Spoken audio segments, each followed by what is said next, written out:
2024 Delber 21 Goldie. We are out of meds. We have a lot of footage because we've been doing quite a bit of driving with since we've made a friend and decided to accompany her because it's not, it hasn't been every day that you meet. She's French, so we speak we have a language in common. She's a nurse. She's gay, which is great because so that's not a thing. She loves van living. She's eccentric in. I mean, you wouldn't look at her and say she's eccentric, but she's doing this van thing for a month with her dog, and yet she's not anti-vax. And then furthermore, this is her dog.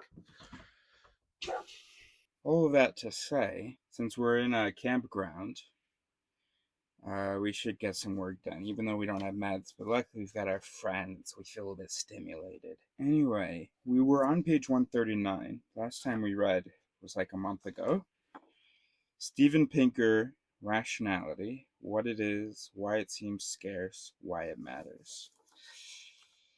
Okay, so this is the beginning of an unnamed section in the chapter Probability and Randomness, which has been talking about the different ways in which we're not very good at judging probabilities, understanding randomness, but also the mechanisms that we do have to handle some of that, or to have some reasonable behavioral programming or thought programming with that. Okay, page 139.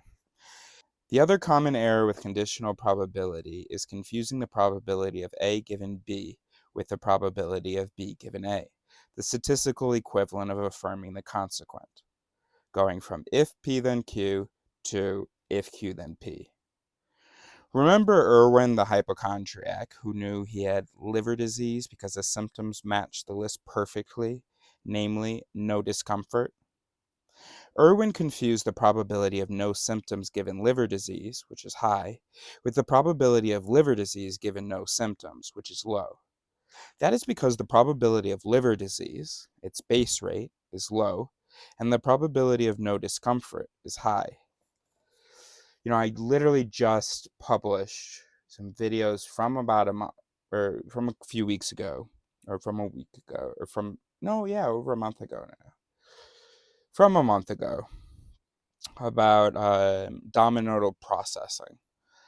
And that's how things get flattened. Flattening is a term I'm trying to sort of work on. But things get flattened in the mind. So we lose the nuance of the relationship between two things, and a lot of things kind of get flattened to an equal sign. So whereas in reality, there is some probability of A given B, then the brain is going to say, okay, so if B, then A.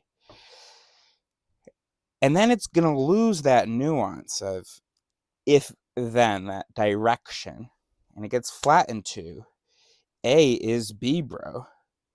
So it gets flattened to a biconditional. If A, then B, or if B, then A, whichever, bro. Anytime I see A, there is B, and anytime I see B, there is A. Whereas it's only sort of one of those things, but you lost that nuance of the direction. And that's just, we shouldn't be, once we realize we're not as intelligent as we think we are, that doesn't surprise us, and it's pretty easy to wrap our minds around. Conditional probabilities cannot be flipped whenever base rates differ. Oh, by the way, the flattening, it's not that it happens necessarily in the mind. I think it could. I think there are mechanisms that process that nuance, but then when they pass it up the processing chain, they don't pass that nuance along, which is how if A, then B becomes, the other one gets included as well, even though it shouldn't be, if B, then A, or whatever. And then another possibility, or in some cases, um, yeah, and that's probably, yeah, in some cases, the brain just doesn't even, there are no mechanisms that process the nuance. The words come in and are immediately sort of reduced, flattened. And just an equivalence or a just basic association is what is perceived between A and B. And then that basic association ends up being sort of open to interpretation.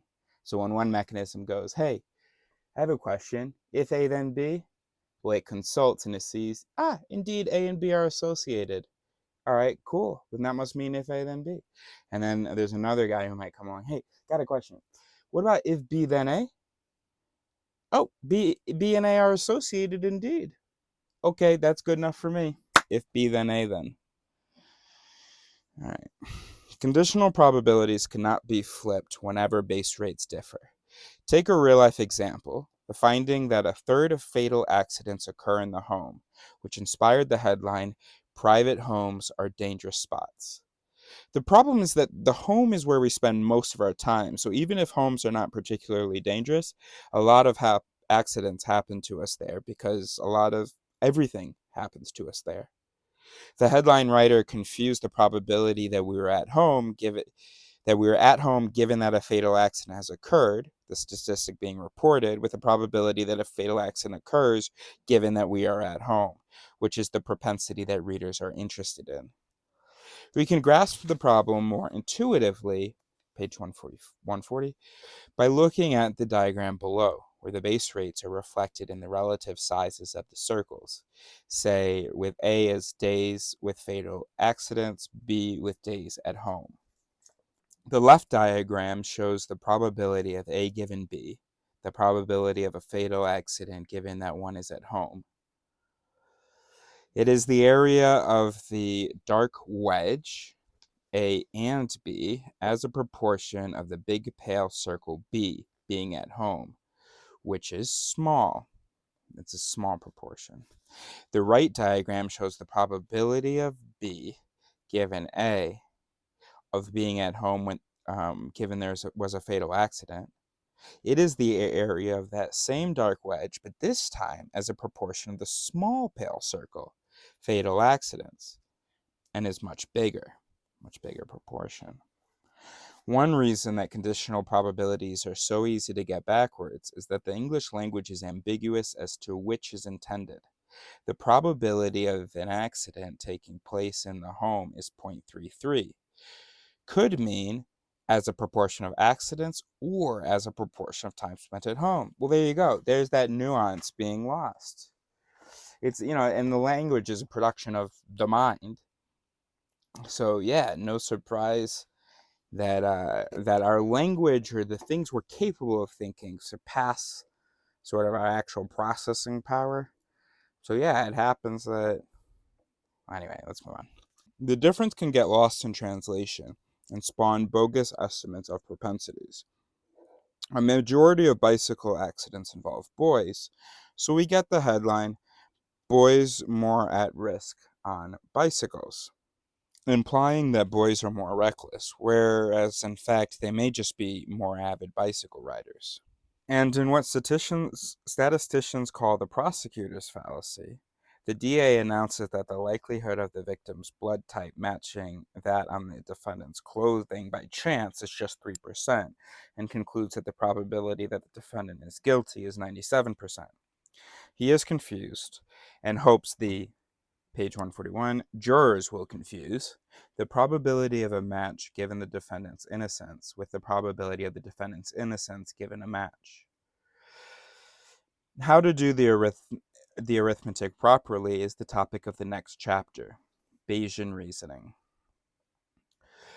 Ambiguities in conditional probability can be incendiary. In 2019, a pair of social scientists created a furor when they published a study in the prestigious Proceedings of the National Academy of Sciences, which, citing numbers like the ones I mentioned in an earlier section, claimed that police were likelier to shoot whites than blacks, contrary to the common assumption of racial bias. Critics pointed out that this conclusion pertained to the probability that someone is black given that they were shot, which is indeed lower than the corresponding probability for whites, but only because the country has fewer blacks than whites in the first place, a difference in the base rates. If the police are racially biased, that would be a propensity manifesting itself as a higher probability that someone is shot given that they are black, and the data suggests that the probability is indeed higher. Though the original authors noted that the suitable base rate is not obvious, should it be the proportion of blacks in the population or encounters with the police, they realized they had made such a mess in how they had stated the probabilities that they formally retracted the paper. And the Pope from outer space? That's what you get when you confuse the probability of being the Pope, given that someone is human, with the probability that someone is human, given that he is the Pope. Section Prior and Post Hoc Probabilities.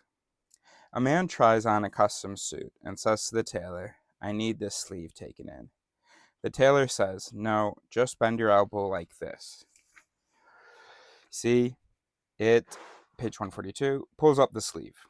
The customer says, "Well, okay, but when I bend my elbow, the collar goes up the back of my neck." The tailor says, "So, raise your head up and back." "Perfect." The man says, "But now the left shoulder is 3 inches lower than the right one." The tailor says, "No problem. Bend at the waist, and it evens out." The man leaves the store wearing the suit, his right elbow sticking out, his head craned back, his torso bent to the left, walking with a herky-jerky gait. A pair of pedestrians pass him by. The first says, "Did you see that poor disabled guy? My heart aches for him." The second says, "Yeah, but his tailor's a genius. The suit fits him perfectly." Oh, I messed up. That's great. That's really great. Okay, that's great. It reminds me of when people say, because people, even my friend here, she talks about how, like, if anything were different about the world, then life wouldn't survive or whatever. And it reminded me of an article in the science magazine at my high school that someone wrote, in which he said he wrote from the perspective of the water in a puddle, and it was like, oh my gosh, if this sort of indentation in the ground were any different, I'd be completely different, or I might not even exist at all if it were just slightly, if this part of the ground were just even slightly raised, from its current.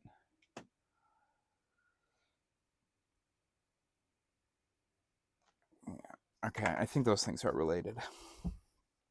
The joke illustrates yet another family of probability blunders, confusing prior with post hoc judgments, also called a priori and a posteriori. The confusion is sometimes called the Texas sharpshooter fallacy, after the marksman who fires a bullet into the side of a barn and then paints a bullseye around the hole. In the case of probability, it makes a big difference whether the denominator of the fraction, the number of opportunities for an event to occur, is counted independently of the numerator, the events of interest. Confirmation bias, discussed in Chapter 1. So what I really like is, I'm working on this taxonomy of fallacies, and I'm so happy to see this fallacy being so seamlessly introduced after talking about just our natural, evolved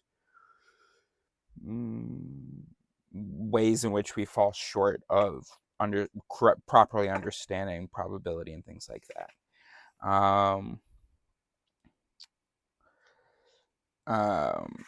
These are just very natural human examples that are just because of the way that the mind is, the way that it evolves and stuff. All right, cool. Confirmation bias, discussed in Chapter 1, sets up the error. Once we expect a pattern, we seek out examples and ignore the counterexamples. If you take note of the predictions by a psychic that are borne out by events, but don't divide by the total number of predictions, correct and incorrect. You can get any probability you want. As Francis Bacon noted in 1620, such is the way of all superstitions, whether in astrology, dreams, omens, or divine judgments. Yeah. It's amazing. Once I really learn these fallacies, I'm just going to be able to write the fallacy next to like every sentence that a person says. Not the fallacy, but the it. Often the fallacy. Or financial markets. An unscrupulous investment advisor with a 100,000 person mailing list sends a newsletter to half of the list predicting that the market will rise and a version to the other half predicting that it will fall. At the end of every quarter, he discards the names of the people to whom he sent the wrong prediction and repeats the process with the remainder. After 2 years, he signs up 390 recipients who are amazed at his track record of predicting the market 8 quarters in a row. Okay, we moved on to 143 in that sentence. Though this scam is illegal if carried out knowingly, when it's carried out naively, it's the lifeblood of the finance industry. Traders are lightning quick at snapping up bargains, so very few stock pickers can outperform a mindless basket of securities. One exception was Bill Miller, anointed by CNN Money in 2006 as the greatest money manager of our time for beating the S&P 500 stock market index 15 years in a row. How impressive is that? One might think that if a manager is equally likely to outperform or underperform the index in any year, the odds of that happening by chance are just 1 in 32,768, 2 to the 15th. But Miller was singled out after his amazing streak had unfolded. As the physicist Len Mlodinow pointed out in The Drunkard's Walk, How Randomness Rules Our Lives, the country has more than 6,000 fund managers, and modern mutual funds have been around for about 40 years. The chance that some manager had a 15-year winning streak sometime over those 40 years is not at all unlikely. It's 3 in 4. The CNN Money headline could have read, "Expected 15-year run finally occurs. Bill Miller is the lucky one." Sure enough, Miller's luck ran out, and in the following 2 years, the market handily pulverized him, quote unquote. On top of confirmation bias, a major contributor to post hoc probability fallacies is our failure to appreciate how many opportunities there are for coincidences to occur. When we are allowed to identify them post hoc, coincidences are not unlikely at all. They're pretty much guaranteed to happen. In one of his Scientific American columns, the recreational mathematician Martin... God damn it, the recording cut out like 7 minutes ago. Alright, I'm done. Goodbye. 2024 Ekber 07 Brody. Okay, Pinker. I've got, I don't really have time to put the text on the screen, so I don't know when this is published. Maybe it's published without the text on the screen. Anyway, so we were reading the other day, and then it stopped recording because I got a call.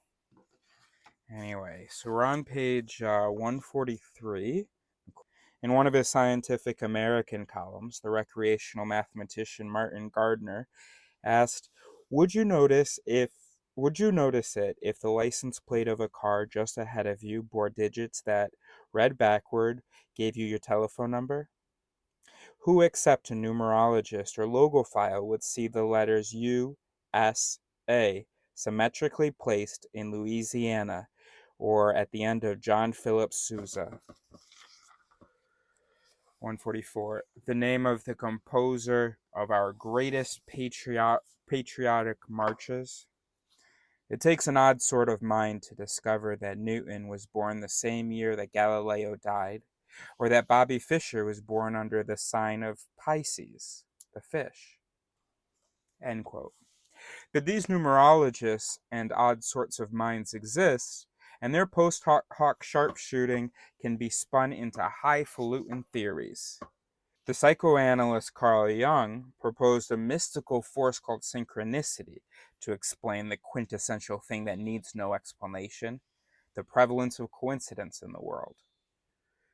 When I was a child, what we now call memes were circulated in comic books and popular magazines. One that made the rounds was a list of the incredible similarities between Abraham Lincoln and John F. Kennedy. Honest Abe and JFK were both elected to Congress in 46 and to the presidency in 60. Both were shot in the head in the presence of their wives on a Friday. Lincoln had a secretary named Kennedy. Kennedy had a secretary named Lincoln. Both were succeeded by Johnsons, who were born in 08. Their assassins were both born in 39 and had 3 names which add up to 15 letters. John Wilkes Booth ran from a theater and was caught in a warehouse. Lee Harvey Oswald ran from a warehouse and was caught in a theater. What do these eerie parallels tell us? With all due respect to Dr. Young, absolutely nothing, other than that coincidences happen more often than our statistically untutored minds appreciate. Not to mention the fact that when spooky coincidences are noticed, they tend to get embellished. Lincoln did not have a secretary named Kennedy. While pesky non-coincidences, like different days, months, and years of birth and death, are ignored. Scientists are not immune to the Texas sharpshooter fallacy. It's one of the explanations for the replicability crisis that rocked epidemiology, social psychology, human genetics, and other fields in the 2010s. Think of all the foods that are good for you, which used to be bad for you, the miracle drug that turns out to work no better than the placebo, 145, the gene for this or that trait, which was really noise in the DNA. The cute studies showing that people contribute more to the coffee fund when 2 eye spots are posted on the wall, and that they walk more slowly to the elevator after completing an experiment that presented them with words associated with old age. That still blows my mind, because the audio had cut out. I already read this, but the audio had cut out when I recorded it last time. And that still blows my mind. That, how could those things not be true? So that's quite upsetting, and it calls into question, well, everything. Leonard Mlodinow in his book Subliminal, he had said some stuff about how subliminal messaging isn't really possible or effective or something. Um, I think that's not effective, and that blows my mind as well. And then people say that neurolinguistic programming is bullshit. The premise seems sound to me. So I need to look into that, because my whole career is based on those cute studies showing the quirks of humans. So I do want to actually look at that right now really quickly.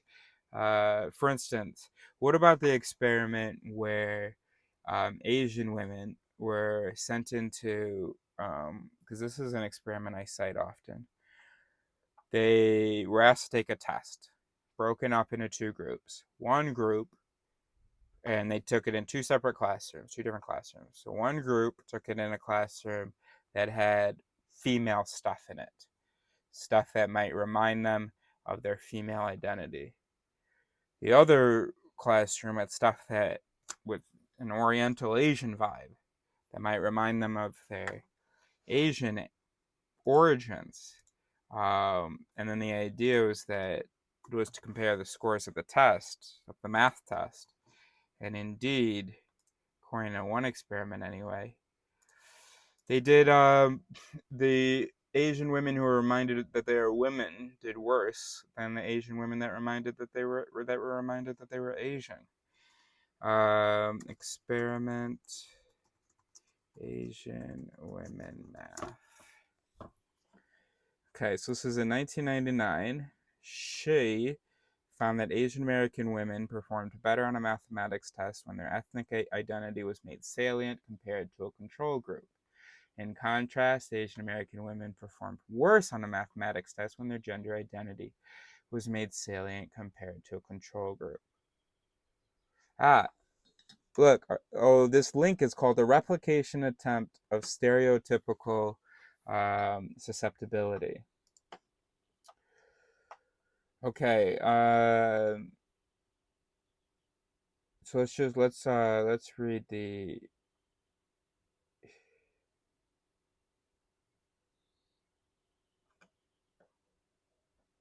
Okay, but all right, let's just skip to the results. Discussion. Okay, so she found that priming Asian women's racial identity or gender identity led to somewhat better and worse math performance respectively, with a control condition in between. Their linear contrast elicited an effect size of whatever numbers n squared equals 0.07. We conducted a high-powered replication and found the same ordinal relations among the conditions, but a much smaller effect size of 0.01 and a non-significant effect.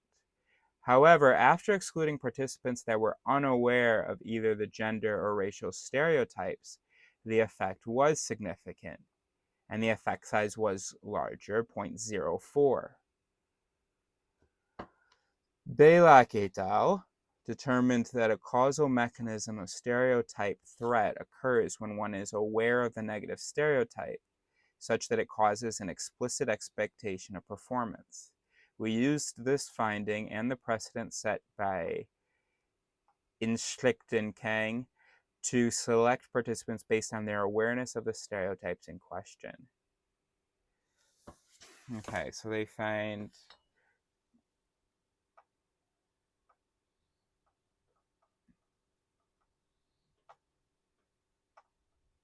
as a consequence, it is conceivable that the manipulation differentially affects the response to their measure among low and high performers. I perceive this as an okay, so it kind of was replicated, not as dramatic of a effect, but okay.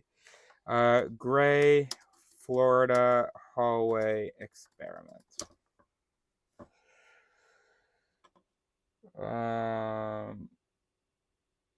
Yeah, because that was the whole priming thing. Yeah, that was the whole priming thing.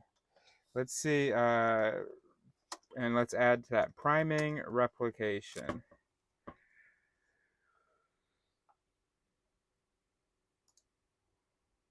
Okay, replicationindex.com. Reconstruction of a train wreck. How priming research went off the rails. Okay, introduction. In 2011, Nobel laureate Daniel Kahneman published a popular book, Thinking Fast and Slow, about an important finding in social psychology. In the same year, questions about the trustworthiness of social psychology were raised. A Dutch social psychologist had fabricated data. Eventually, over 50 of his articles would be retracted. Another social psychologist published results that appear to demonstrate the ability to foresee random future events. Few researchers believed these results, and statistical analysis suggested that the results were not trustworthy. Psychologists started to openly question the credibility of published results. So then Kahneman distanced himself from Barg's research, the guy who had the Dutch guy. As all of you know, of course, questions have been raised about the robustness of priming results because he did a bunch of stuff in priming. Okay. Your field is now the poster child for doubts about the integrity of psychological research. People have now attached a question mark to the field, and it is your responsibility to remove it. All I have personally at stake is that I recently wrote a book that emphasizes priming research as a new approach to the study of associative memory. Count me as a general believer. My reason for writing this letter is that I see a train wreck looming. 5 years later, Kahneman's concerns have been largely confirmed. Major studies in social priming research have failed to replicate, and the replicability of results in social psychology is estimated to be only 25%. Okay, I guess it doesn't call it priming. Okay, but that does relate to the subliminal thing as well. Okay, all right, okay. And honestly, maybe that can be quite easily explained because the human brain, there's so much different, there's so many liveries happening. that priming can easily get washed out, maybe. I don't, okay, I don't think it calls into question hit theory anymore. Okay, great. Okay, continuing on page 145. It's not that the investigators faked their data. It's that they engaged in what is now known as questionable research practices, the garden of forking paths, and p hacking, referring to the probability threshold p that counts as statistically significant. Imagine a scientist who runs a laborious experiment and obtains data that are the opposite of eureka.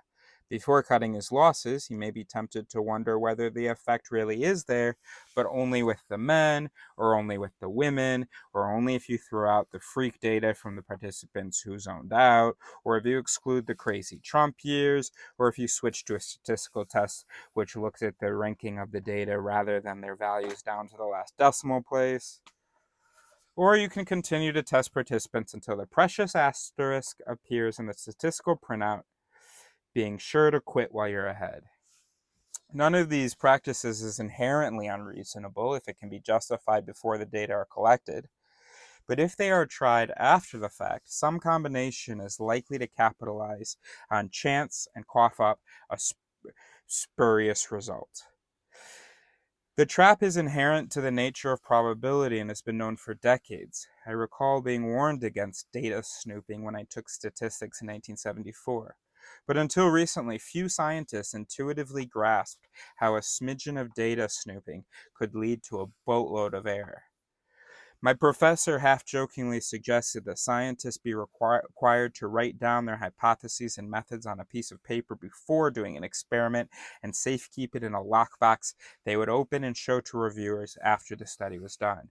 And that's a great idea, actually. And that's great, because I sometimes talk about scientists as not being in, not they already have the things that I preach. It's already in the system, sort of. That's how we've discovered, oh, look, there are these issues with all these results, with all these publications.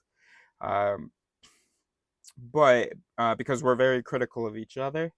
Um, but yeah, scientists don't necessarily have critical recognition.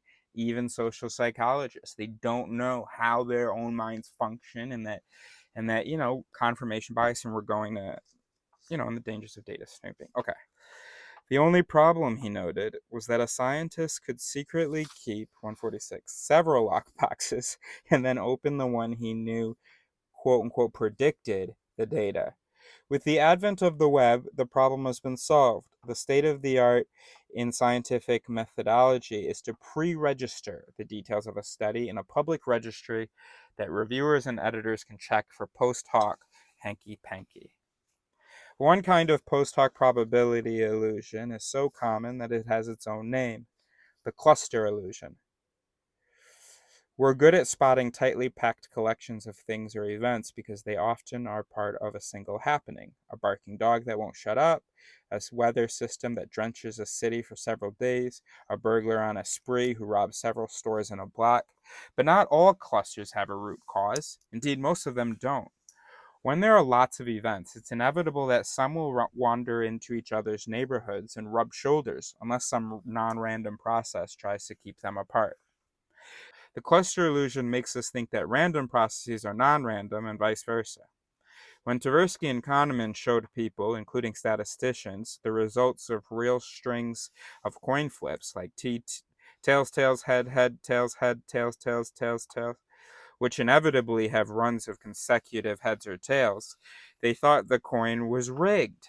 They would say a coin looked fair only if it was rigged to prevent the runs. Like heads, tail, heads, tail, tail, heads, tails, heads, tails, which looks random even though it isn't. I witnessed a similar illusion when I worked in an auditory perception lab. The participants had to detect faint tones, which were presented at random times, so they couldn't guess when a tone would come. Some said the random event generator must be broken because the tones came in bursts. They didn't realize that that's what randomness sounds like. Phantom clusters arise in space as well. The stars making up the Ram, Lion, Crab, Virgin, Archer, and other constellations are not neighbors in any galaxy, but are randomly sprinkled across the night sky from our terrestrial vantage point, and only grouped into shapes 147 by our pattern-seeking brains. Spurious clusters also arise in the calendar. People are surprised to learn that if 23 people are in a room, the chances that 2 will share a birthday are better than even. With 57 in the room, the odds rise to 99%. Though it's unlikely that anyone in the room will share my birthday, we're not looking for matches with me or with anyone else singled out a priori. We're counting matches post hoc, and there are 366 ways for a match to occur. The cluster illusion, like other post hoc fallacies in probability, is the source of many superstitions that bad things happen in threes, people are born under a bad sign, or in annus horribilis, means the world is falling apart. When a series of plagues is visited upon us, it does not mean there is a God who is punishing us for our sins or testing our faith. It means there is not a God who is spacing them apart. That's nice. Even for those who grasp the mathematics of chance and all its bedeviling unintuitiveness, a lucky streak can seize the imagination. The underlying odds will determine how long, on average, a streak is expected to last. But the exact moment that luck runs out is an unfathomable mystery.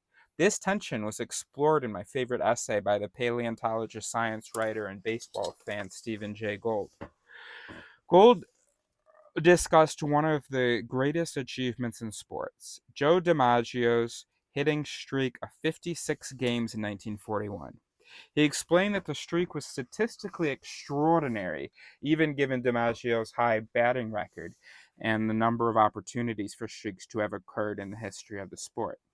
The fact that DiMaggio, 148, benefited from some lucky breaks along the way does not diminish the achievement, but exemplifies it, because no long streak, however pushed along by favorable odds, can ever unfold without them.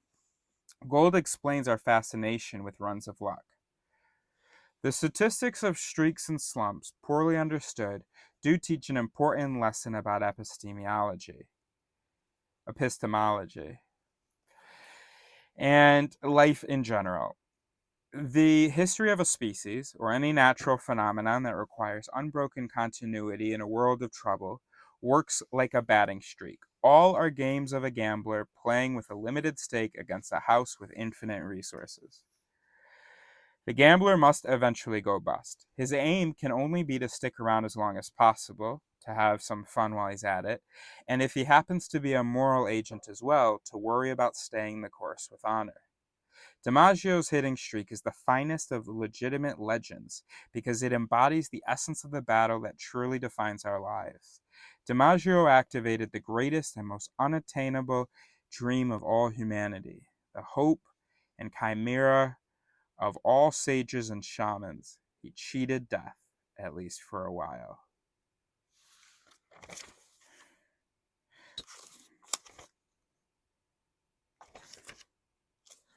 Okay, I'm not sure I took from that what I was supposed to. Okay. Chapter 5. Beliefs and Evidence. Bayesian Reasoning. Quote from Carl Sagan. Extraordinary claims require extraordinary evidence. I'm sorry. Can I talk to you about something real quick? We're on page 149. Hold on.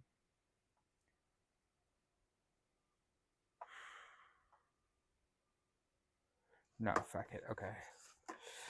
A heartening exception to the disdain for reason in so much of our online discourse is the rise of Rationality community, whose members strive to be less wrong by compensating for their cognitive biases and embracing standards of critical thinking and epistemic humility.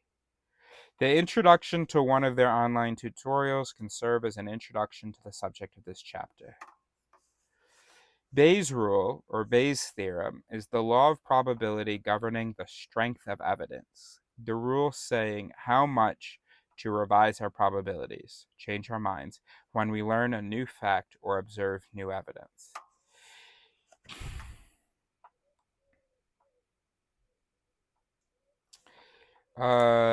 Bayes.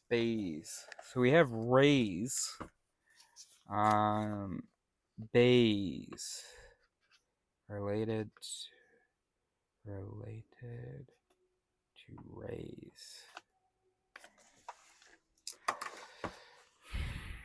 You may want to learn about Bayes' rule if you are a professional who uses statistics, such as a scientist or doctor, a computer programmer working in machine learning, a human being. Yes, a human being. Many rationalistas believe that Bayes' rule is among the normative models that are most frequently flouted in everyday reasoning, and which, if better appreciated, could add the biggest kick to public rationality. Well, that's a big deal. What do I know about Bayes? Hang on a second. Bayesian reasoning. Now, is that about...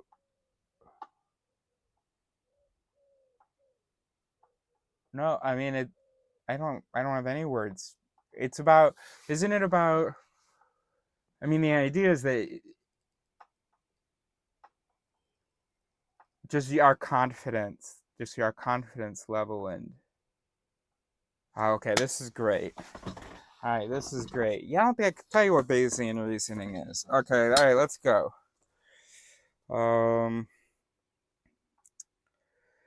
Okay, so that's huge. So, biggest kick to public rationality. In recent decades, Bayesian thinking has skyrocketed in prominence in every scientific field. Though few lay people can name or explain it, or me even, I guess that, anyway, they have felt its influence in the trendy term priors, which refers to one of the variables in the theorem. A paradigm case of Bayesian reasoning is medical diagnosis.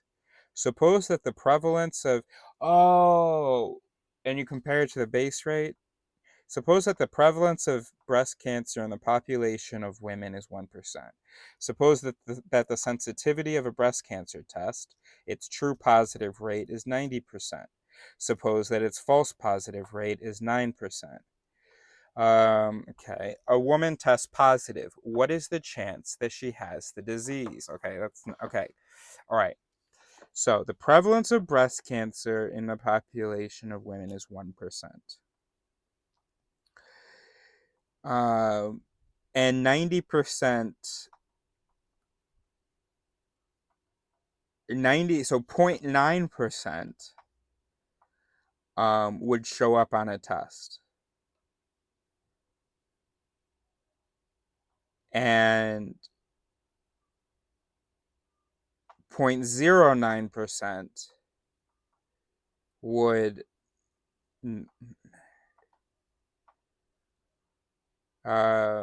would show up but are not.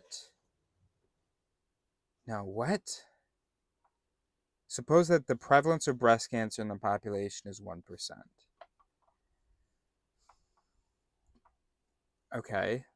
Suppose that the sensitivity of a breast cancer test is 90%. Okay. Suppose that its false positive rate is 9%. Okay. A woman tests positive. What is the chance that she has the disease?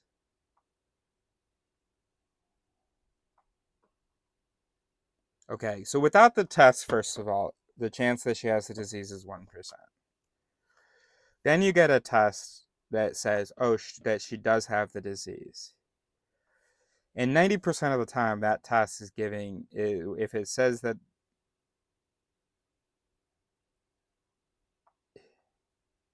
so you got to take 90% of the 1%? I don't know. So that's my answer, 0.9%.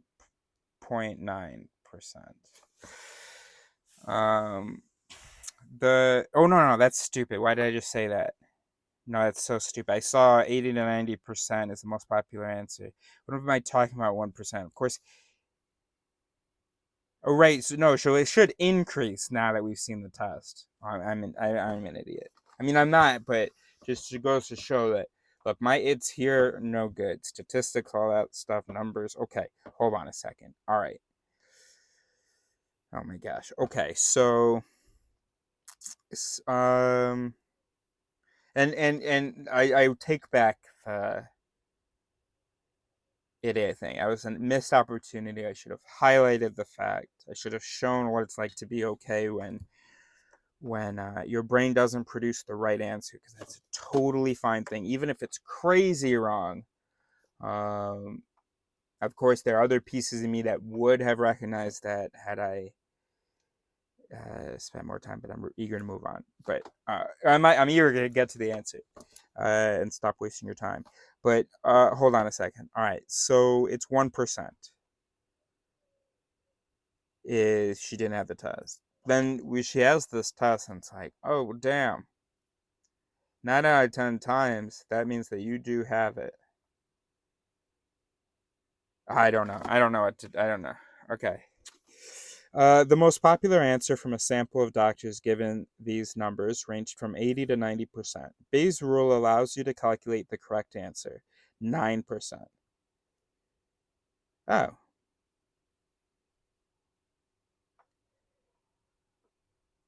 Oh, why did I go 0.9? I meant to just do 9. Because, yeah, you just take 1%.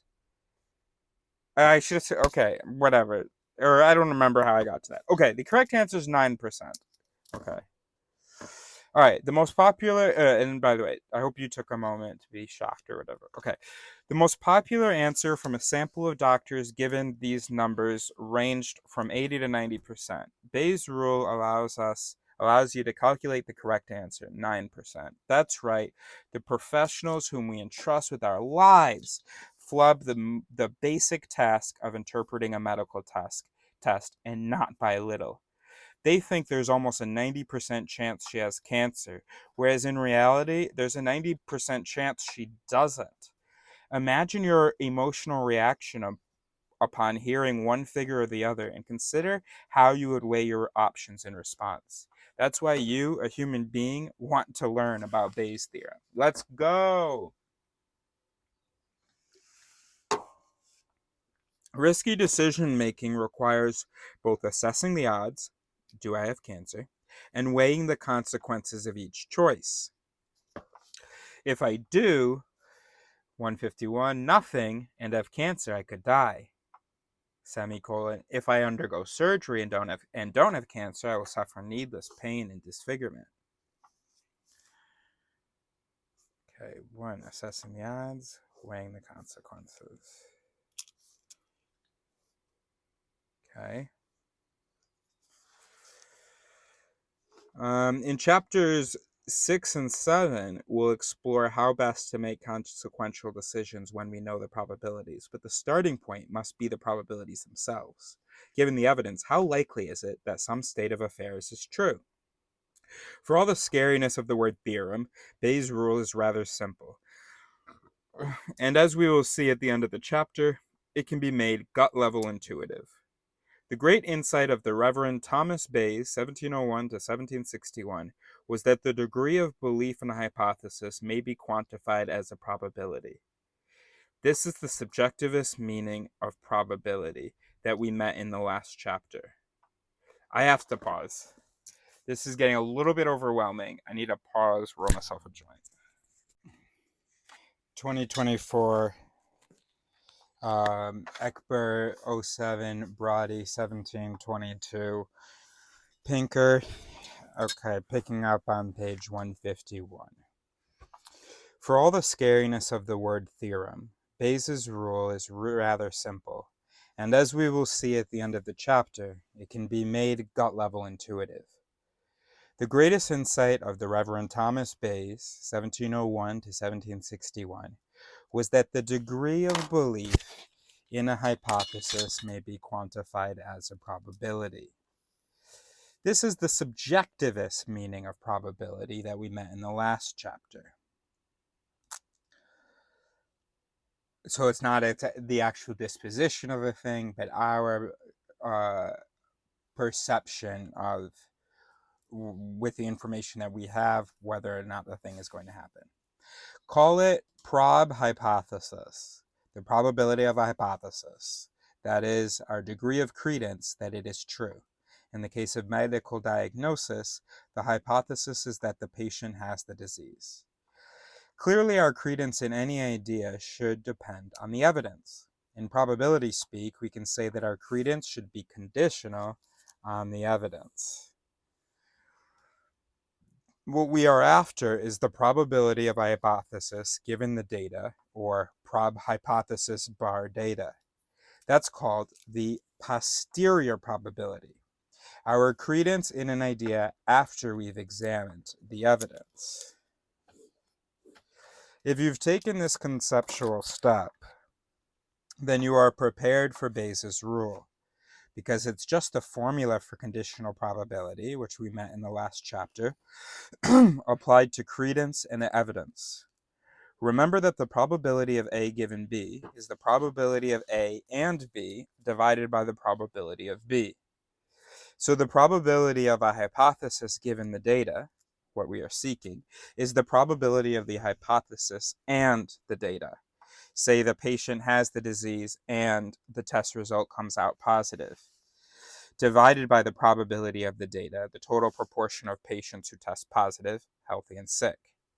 Stated as an equation, prob hypothesis bar data is equal to prob hypothesis and data divided by prob data. Okay.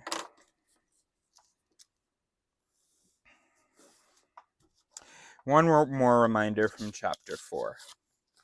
The prob 152 ability of A and B is the probability of A times the probability of B given A. Make that simple substitution and you get Bayes' rule.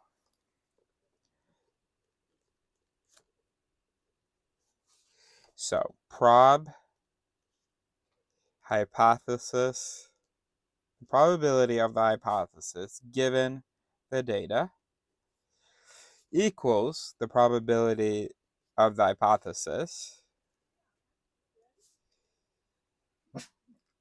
times the probability of the data given the hypothesis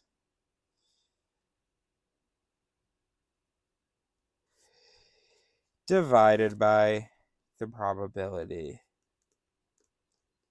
of the data. What does this mean? Recall that prob hypothesis given data, the expression on the left-hand side, is the posterior probability. Our updated credence in the hypothesis after we've looked at the evidence. This could be our confidence in a disease diagnosis after we've seen the test results. Prob hypothesis on the right-hand side means the prior probability, or priors, our credence in the hypothesis before we looked at the data. Okay, how plausible or well-established it was, what we would be forced to guess if we had no knowledge of the data at hand. In the case of a disease, this would be its prevalence in the population, the base rate. Prob data bar hypothesis is called the likelihood. Likelihood. In the world of Bayes, likelihood is not a synonym for probability, but refers to how likely it is that the data would turn up if the hypothesis is true. If someone does have the disease, how likely is it that they would show a given symptom or get a positive test result? And prob data is the probability of the data turning up across the board, whether the hypothesis is true or false. It's sometimes called the marginal probability. Not in the sense of minor, but in the sense of adding up the totals for each row or each column along the margin of the table. The probability of getting those data when the hypothesis is true, plus the probability of getting those data when the hypothesis is false. A more mnemonic term is the commonness or ordinariness of the data. In the case of medical diagnosis, it 153 refers to the proportion of all the patients who have a symptom or get a positive result, healthy and sick. Substituting the mnemonics for the algebra, Bayes' rule becomes posterior probability equals prior probability times likelihood of data divided by commonness or ordinariness or marginality of data. Translated into English, it becomes our credence in a hypothesis after looking at the evidence should be our prior credence in the hypothesis multiplied by how likely the evidence would be if the hypothesis is true, scaled by how common that evidence is across the board. And translated into common sense, it works like this. Now that you've seen the evidence, how much should you believe the evidence? First, believe it more if the idea was well supported, credible, or plausible to start with. If it has a high prior, the first term in the numerator. As they say to medical students, if you hear hoofbeats outside the window, it's probably a horse, not a zebra. If you see a patient with muscle aches, he's more likely to have the flu than kuru, a rare disease seen among the Fore tribe in New Guinea, even if the symptoms are consistent with both diseases. Second, believe the idea more if the evidence is especially likely to occur when the idea is true, namely if it has a high likelihood, the second term in the numerator. It's reasonable to take seriously the possibility of methemoglobinemia,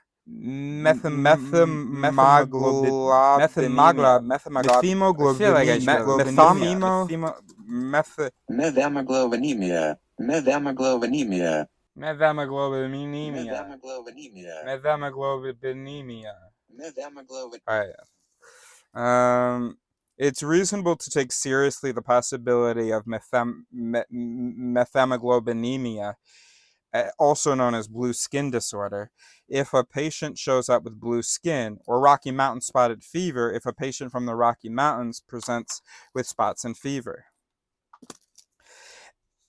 And third, believe it less if the evidence is commonplace, if it has a high marginal probability, the denominator of the fraction. That's why we laugh at Irwin, the hypochondriac, convinced of his 154 liver disease because of the characteristic lack of discomfort. True, his symptomlessness has a high likelihood given the disease, edging up the numerator, but it also has a massive marginal probability since most people have no discomfort most of the time, blowing up the denominator and thus shrinking the posterior, our credence in Irwin's self-diagnosis. How does this work with numbers? Let's go back to the cancer example. The prevalence of the disease in the population, 1%, is how we set our priors. Prob hypothesis equals 0.01. The sensitivity of the test is the likelihood of getting a positive result given that the patient has the disease. So prob data given hypothesis equals 0.9. The marginal probability of a positive test result across the board is the sum of the probabilities of a hit for the sick patients, 90% of the 1%, or 0.009, and of a false alarm for the healthy ones, 9% of the 99%, or 0.0891, or 0.0981, which begs to be rounded up to 0.1.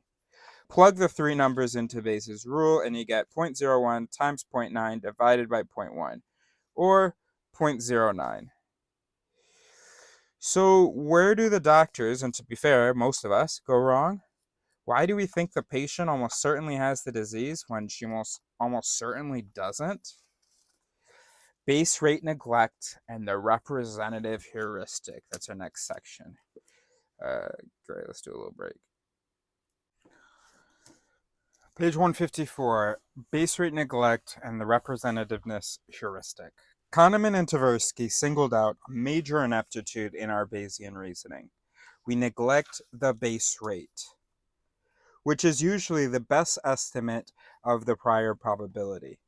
In the medical diagnosis problem, our heads are turned by the positive test result, the likelihood, and we forget about how rare the disease is in the population, the prior. The duo went further and suggested we don't engage in Bayesian 155 reasoning at all. Instead, we judge the probability that an instance belongs to a category by how representative it is, how similar it is to the prototype or stereotype of that category, which we mentally represent as a fuzzy family with its crisscrossing resemblances. Chapter 3. A cancer patient typically gets a positive diagnosis. How common the cancer is and how common a positive diagnosis is never enter our minds. Horses, zebras, who cares? Like the availability heuristic from the preceding chapter, the representativeness heuristic is a rule of thumb the brain deploys in lieu of doing the math. Yeah, bro. Yeah, we got programmed. God, it's so upsetting. Like,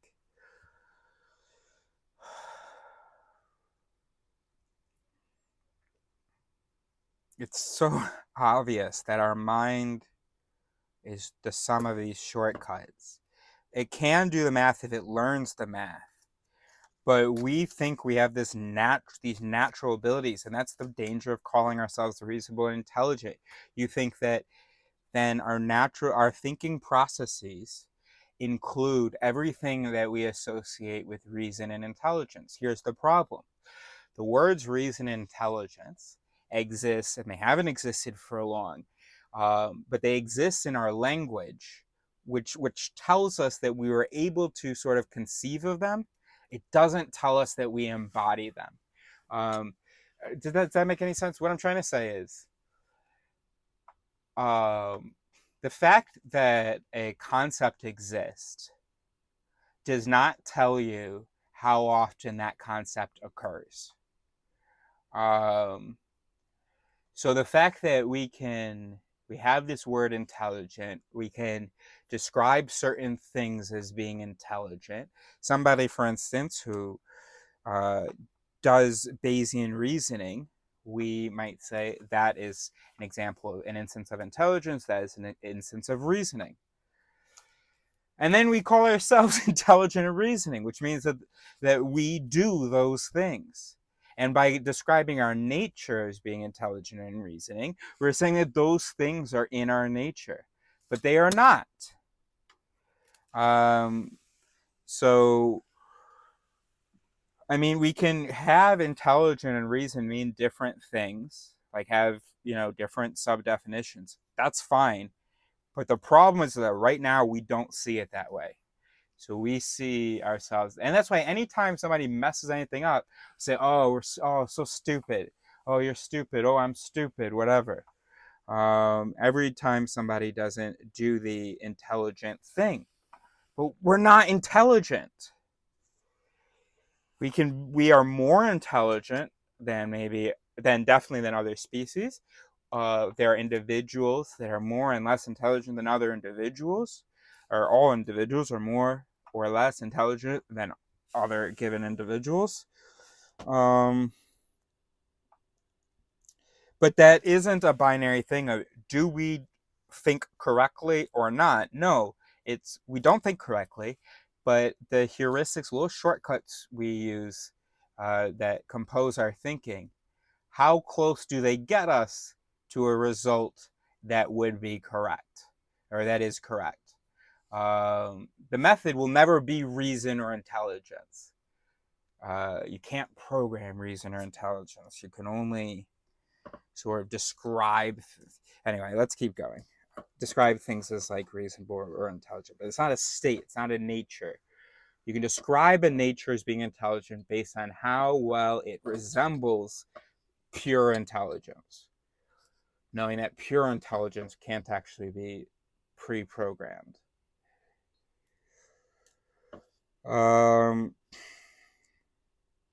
Tversky and Kahneman demonstrated base rate neglect in the lab by telling people about a hit-and-run accident by a taxi late at night in a city with two cab companies, Green Taxi, which owns 85% of the cabs, and Blue Taxi, which owns 15%. Those are the base rates, and hence the priors. An eyewitness identified the cab as blue, and tests showed that he correctly identified colors at night 80% of the time. That is the likelihood of the data, namely his testimony given the cab's actual color. What is the probability that the cab involved in the accident was blue? Okay, so All right, so we'll plug it in the formula in a second, but we want to see whether our intuition about it has adjusted at all. Okay, green text, you know, it's 85% of the caps. So the prior is there's an 85% or 15% chance that it's blue. Okay. Then the data says it's blue. And that data gets it 80% of the time. So the likelihood, so what was the formula? Okay, we're staring off into nature at the trees. Let's see. The formula is the posterior probability. So the probability of the hypothesis given the data is the prior, probability of the prior, which is 15% here, times the probability of the data given the hypothesis. So given that the hypothesis is true, so then what's the probability that the data is useful? So that'd be 80% then? Yeah, that's the likelihood, right? So then 80% times 15% is 12%. And then you have to divide that by the ordinariness, the commonness, which is the probability of the hypothesis before the data. I don't remember. All right. Well, that would be 12% divided by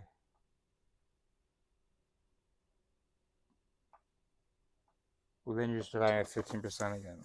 All right, hold on. I gotta go back. Commonness of the data, probability of the data. Oh, so it's divided by 8. All right, let's. All right. All right, hold on. The probability, back to page 152. And prob data is the probability of the data turning up across the board, whether the hypothesis is true or false, regardless. Sometimes blah, blah, blah. In the case of the medical diagnosis, it refers, page 153, to the proportion of all the patients who have a symptom or get a positive result.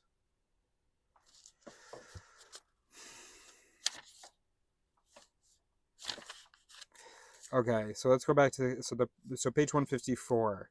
How does this work with numbers? Let's go back to the cancer example. The prevalence of the disease in the population, 1%, is how we set our priors, 0.01. So here it's 0.15, 15%. Okay. The sensitivity of the test is the likelihood of getting a positive result given that the patient has the disease. So the probability of the data given the hypothesis, 0.9. In our case, it's 0.8. Okay, so we have 0.15 times 0.8. What? Yeah, okay, 0.15 times 0.8, right? So 0.12. And then the marginal probability of a positive test result across the board is the sum of the probabilities of a hit for of a hit for the sick patients, 90% of the 1% or 0.009, and of a false alarm for the healthy ones, 9% of the named. Okay, so we have to do so we have to do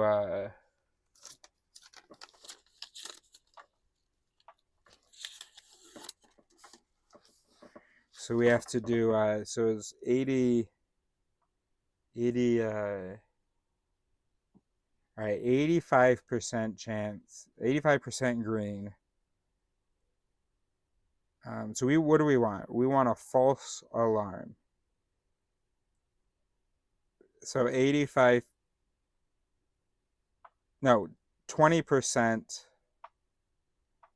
of 85%. Okay, so 0.17? Or is it 1.7? No. Yeah, 0.17. That cannot be right. That is right. Okay, so 0.17 plus, we need to do 80% of 15%.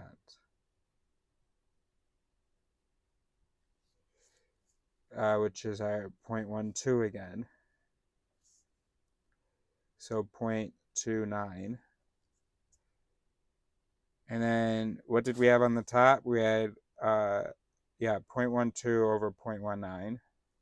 Okay, so 12 over 29. I'm just going to say that's 12 over 30. And that's 2/5. So 40%. Okay. The correct answer, according to Bayes' rule, is 0.41. The median answer was 0.80, almost twice as high. Respondents took the likelihood too seriously, pretty much at face value, and downplayed the base rate. One of the symptoms of base rate neglect in the world is hypochondria. Who among us hasn't worried we have Alzheimer's after a memory lapse, or an exotic cancer when we have an ache or pain? Another is medical scaremongering. A friend of mine suffered an interlude of panic when a doctor saw her preschool daughter twitch and suggested that the child had Tourette's syndrome. Once she collected herself, she thought it through like a Bayesian, realized that twitches are common and Tourette's rare, and calmed back down. But while giving the doctor a piece of her mind about her statistical innumeracy. Base rate neglect is also a driver of thinking in stereotypes. Consider 156 Penelope, a college student described by her friends as impractical and sensitive. She has traveled in Europe and speaks French and Italian fluently. Her career plans are uncertain, but she's a talented calligrapher and wrote a sonnet for her boyfriend as a birthday present. What do you think is Penelope's major? Psychology or art history? Art history, of course. Oh, really? Might it be a wee bit relevant that 13% of college students major in psychology, but only 0.08% major in art history, an imbalance of 150 to 1? No matter where she summers or what she gave her boyfriend, Penelope is unlikely, a priori, to be an art history major. But in our mind's eye, she is representative of an art history major. And the stereotype crowds out the base rates. Not crowds out. The base rates aren't calculated, like you said earlier, aren't considered. They don't factor in to the liberation. Kahneman and Tversky confirmed this in experiments in which they asked participants to consider a sample of 70 lawyers and 30 engineers, or vice versa, provided them with a thumbnail sketch that matched a stereotype, such as a dull nerd, and asked them to put a probability on that person's job. People were swayed by the stereotype. The base rates went in one ear and out the other. This is also, that's a better way to put it. This is also why people fall for the conjunction fallacy from chapter 1, in which Linda, the social justice warrior, is likelier to be a feminist bank teller than a bank teller. She's representative of a feminist, and people forget, nope, it's in one ear and out the other, about the relative base rates of feminist bank tellers and the bank tellers. I mean, the statistic the relative thing that would be, we do know that. Oh, that is something that we have in our minds. No, I don't know. I don't even think that there's any that says, hey, remember, if you're adding a condition. No, I guess so. Okay. A blindness to base rates also leads to public demands for the impossible. Why can't we predict who will attempt suicide? Why don't we have an early warning system for school shooters? Why can't we profile terrorists or rampage shooters and detain them preventively? The answer comes out of Bayes' rule. A less than perfect test for a rare trait will mainly turn out false positives. The heart of the problem is that only a tiny proportion of the population are thieves, suicides, terrorists, or rampage shooters, the base rate. Until the day that social scientists can predict misbehavior as accurately as astronomers predict eclipses, their best tests would mostly finger the innocent and harmless. Right, okay. Yeah, it's got to be much closer to perfect for to not have a whole bunch of false positives. Okay. We're doing a whiskey beer to make the beer last a little longer. Page 157. Mindfulness of base rates can be a gift of equanimity as we reflect on our lives. What's equanimity mean? Mindfulness of base rates. Mindfulness of base rates can be a gift of equanimity as we reflect on our lives. Oh, just like a big gift?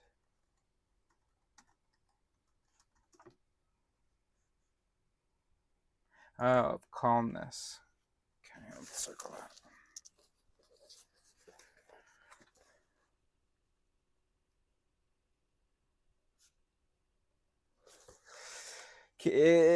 Mindfulness of base rates can be a gift of equanimity as we reflect in our lives. Now and again, we long for some rare outcome, a job, a prize, admission to an exclusive school, winning the heart of a dreamboat. We ponder our eminent qualifications and may be crushed and resentful when we are not rewarded with our just desserts. But of course, other people are in the running too, and however superior we think we may be, there are more of them. The judges, falling short of omniscience, cannot be guaranteed to appreciate our virtues. Remembering the base rates, the sheer number of competitors, can take some of the sting out of a rejection. Yeah, that's true. That's good. However deserving we think we may be, the base rate, 1 in 5, 1 in 10, 1 in 100, should ground our expectations, and we can calibrate our hopes to the degree in which our specialness could reasonably be expected to budge the probability upward. Section Priors in Science and the Revenge of the Textbooks. Our neglect of base rates is a special case of our neglect of priors, the vital, albeit more nebulous, concept of how much credence we should give a hypothesis before we look at the evidence. Now, believing in something before you look at the evidence may seem like the epitome of irrationality. Isn't that what we disdain as prejudice, bias, dogma, orthodoxy, preconceived notions? But prior credence is simply the fallible knowledge accumulated from all our experience in the past. Indeed, the posterior probability from one round of looking at evidence can supply the prior probability for the next round, a cycle called Bayesian updating. It's simply the mindset of someone 158 who wasn't born yesterday. For fallible knowers in a chancy world, justified belief cannot be equated with the last fact you came across. As Francis Crick liked to say, any theory that cannot account for all the facts is wrong, because some of the facts are wrong. Any theory that cannot account for all the facts is wrong, because some of the facts are wrong.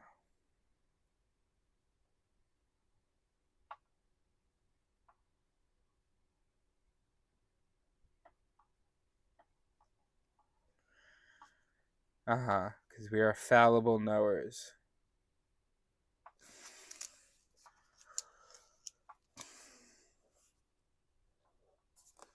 Some of the facts are already wrong. This is why it is reasonable to be skeptical of claims for miracles, astrology, homeopathy, telepathy, and other paranormal phenomena, even when some eyewitness or laboratory study claims to show it. Why isn't that dogmatic and pig-headed? The reasons were laid out by that hero of reason, David Hume. Hume and Bayes were contemporaries, and though neither read the other, word of the other's ideas may have passed between them through a mutual colleague, and Hume's famous argument against miracles is thoroughly Bayesian. All right, I just want to read that again. This is why it is reasonable. Why isn't that dogmatic and pig-headed? Oh, what, to be skeptical? Okay. Nothing is esteemed a miracle if it ever happened in the common course of nature. It is no miracle that a man, seemingly in good health, should die on a sudden, because such a kind of death, though more unusual than any other, has yet been frequently observed to happen. But it is a miracle that a dead man should come to life, because that has never been observed in any age or country. In other words, miracles such as resurrection must be given a low prior probability. Uh-huh. Uh-huh. Uh-huh. No testimony. That's so funny. I put JC next to it about this miracle of resurrection, but not for Jesus Christ, but for someone I've been having a conversation with. Her initials are JC. And this whole section applies to her. And so this is just what sold me. So I wrote it. That's funny. I'm sure I'm going to think in the future when I see that there was a reference to Jesus Christ. And I'm going to be confused. I'm like, why did I put Jesus Christ next to that? I mean, the relevance is obvious, but why did I have to note that?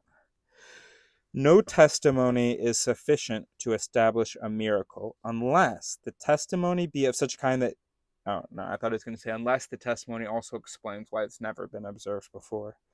No testimony is sufficient to establish a miracle unless the testimony be of such a kind that its falsehood would be more miraculous than the fact which it endeavors to establish. In Bayesian terms, we are interested in the posterior probability that miracles exist given the testimony.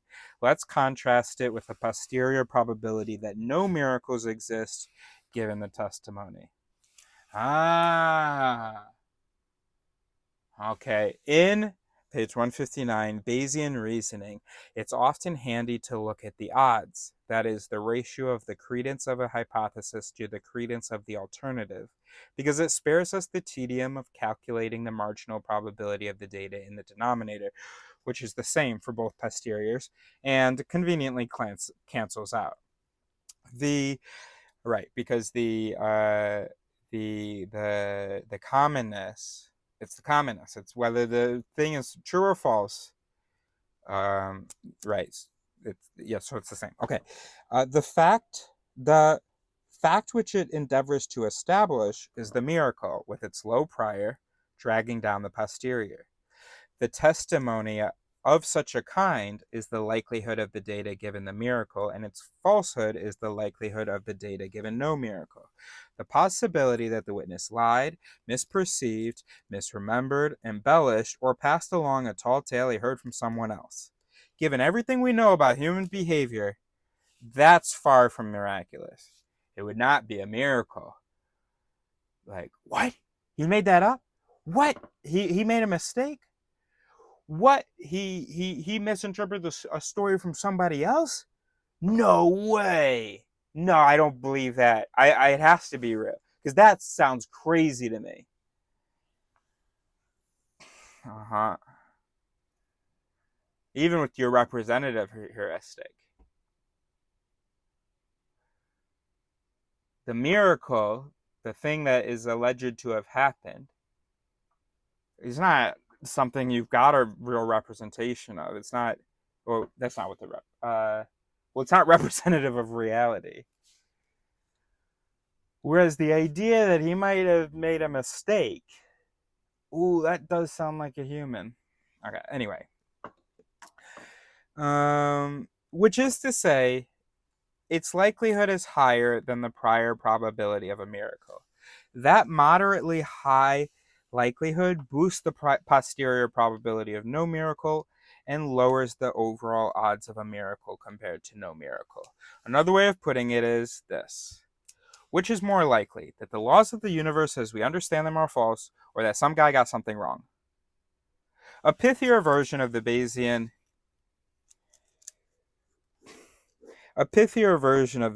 argument against paranormal claims was stated by the astronomer and science popularizer Carl Sagan, 1934 to 1996, in the slogan that serves as this chapter's epigraph. Extraordinary claims require extraordinary evidence. An extraordinary claim has a low Bayesian prior. For its posterior credence to be higher than the posterior credence in its opposite, the likelihood of the data given that the hypothesis is true must be far higher than the likelihood of the data given that the hypothesis is false. The evidence, in other words, must be extraordinary. Okay. I gotta do another post-it for Bayesian reasoning. I gotta make sure that this sticks.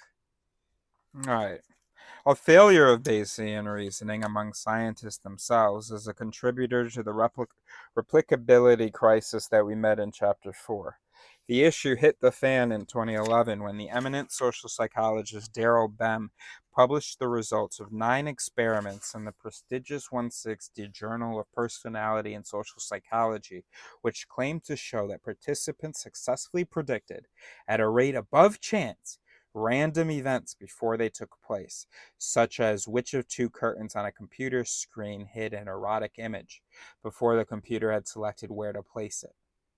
Not surprisingly, the effects failed to replicate, but that was a foregone conclusion given the infinitesimal prior probability that a social psychologist had disproven the laws of physics by showing some undergraduate some porn.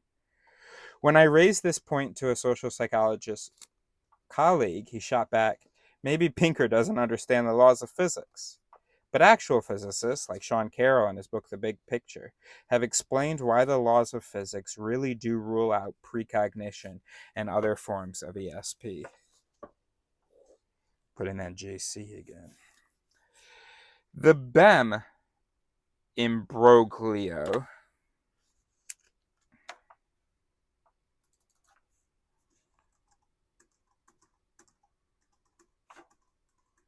an extremely confused, complicated, or embarrassing situation.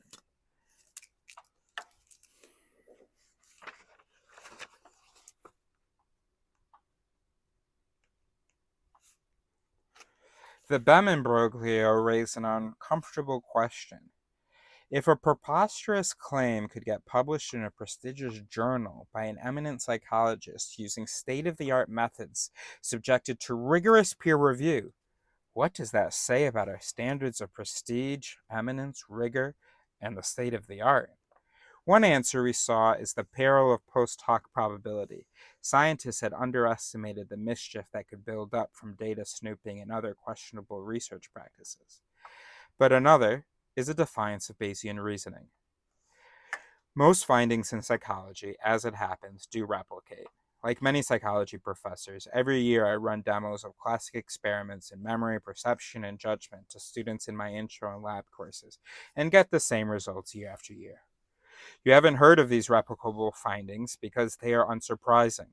People remember the items at the end of a list better than those in the middle, or they take longer to mentally rotate an upside-down letter than a sideways one.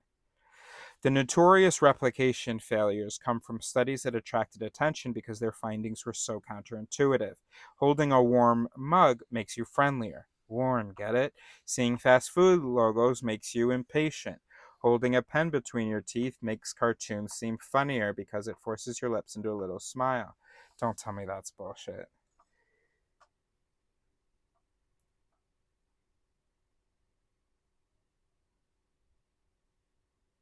Don't tell me that's bullshit.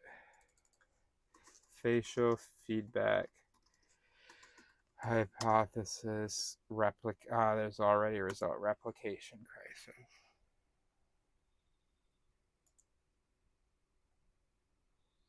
A multi-lab test of the facial feedback hypothesis by the Many Smiles collaboration. Okay, let's skip down the discussion. Okay.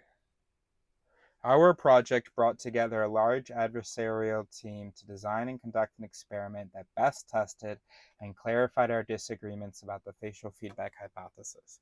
We designed our experiment not to provide close replications of any existing study, but rather to provide informative tests of the facial feedback hypothesis.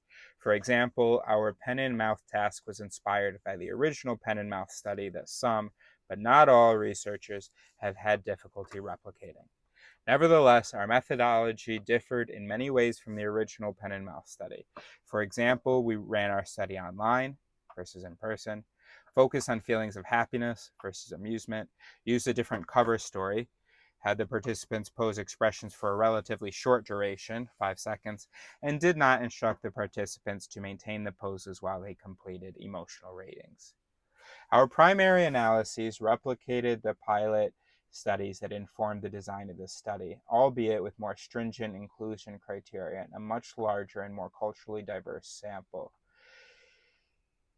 Contrary to theories that characterize peripheral nervous system activity and emotional experience as independent components of emotional response, our results suggest that facial feedback can impact feelings of happiness when using the facial mimicry and voluntary facial action tasks. Furthermore, these effects emerge in both the presence and absence of emotional stimuli, although contrary to our prediction, the effect was not larger in the presence of emotional stimuli. Consistent with the previous meta-analysis, these results suggest that facial feedback can not only amplify ongoing feelings of happiness, but also initiate feelings of happiness in other neutral contexts. And I make a list of okay, hold on. Let me do that before I forget.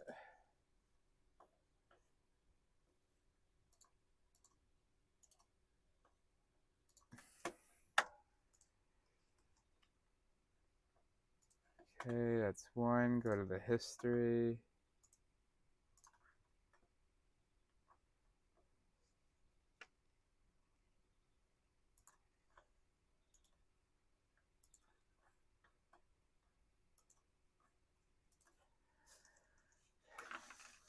Well, we had the replication.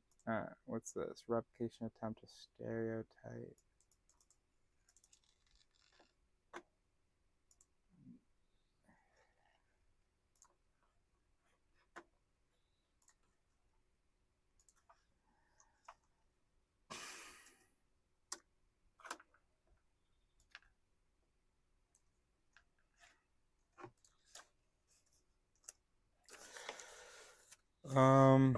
Well, they didn't. All right. Well, they didn't use amusement. They used happiness. But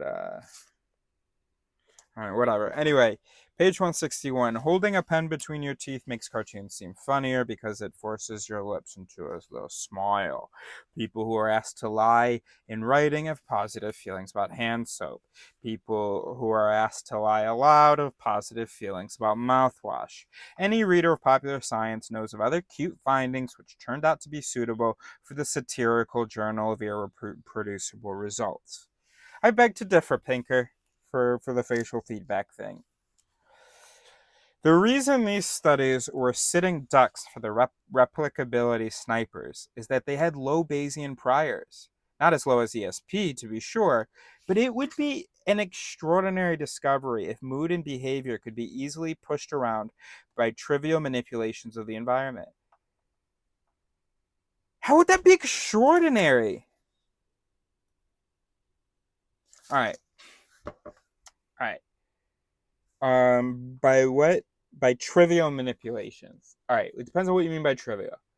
If you mean trivial as in things that we are used to that are commonplace, and have been for our evolution, then no, I would not expect that to have an effect. It would not make any sense for us to have evolved with our mood being affected by how many flowers we see that day, assuming that we're not typically in a cave and then we go out into a field and see a bunch of flowers. But if we see a bunch of pink flowers one day, and then we start feeling more whatever.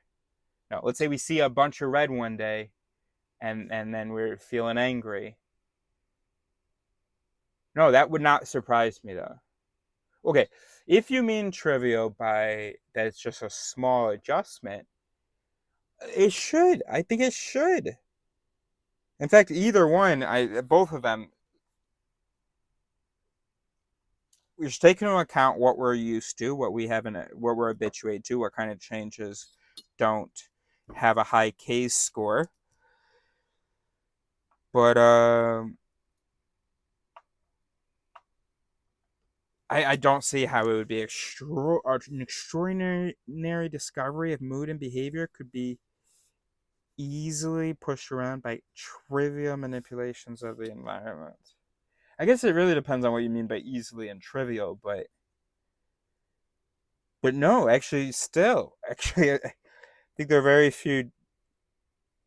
I think no, I think even for most of the I think if I can guess your definition of easily and trivial, I still think that would not be an extraordinary discovery. Now, it would be an extraordinary discovery for Homo erecgens. Modern day humans, we think that, oh, we're intelligent, we're reasonable, all this stuff. So yeah, it would be an extraordinary discovery with that incorrect a priori. But if you realize that we're just neurons and that anything in the environment can enter into the system or can slap the system, and yeah, I mean, it wouldn't be maybe an enormous difference, and it would easily be surlivered by other things, but I don't want to disagree with you here. Let's just say for now, I don't get it. I don't know why you're saying this stuff. After all, entire industries of persuasion and psychotherapy try to do exactly that at great cost with only modest success. They're not doing it right yet. We don't know how to do it yet. I bet that's why neurolinguistic programming is considered bullshit, just because we haven't figured out how to do it yet. That and because of our Warsaw illusions. It was the extraordinariness of the findings that earned them a place in the science sections of newspapers and snazzy ideas festivals. And it's why on Bayesian grounds we should demand extraordinary evidence before believing them.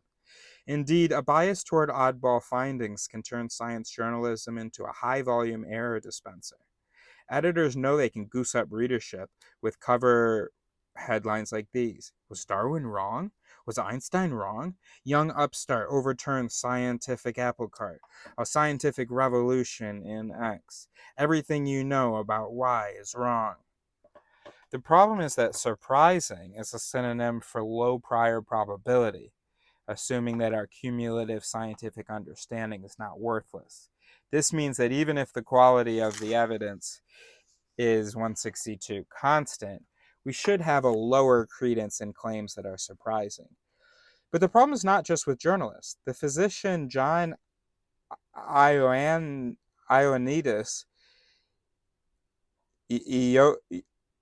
Ioannidis scandalized his colleagues and anticipated the replicability crisis with his 2005 article, Why Most Published Research Findings Are False.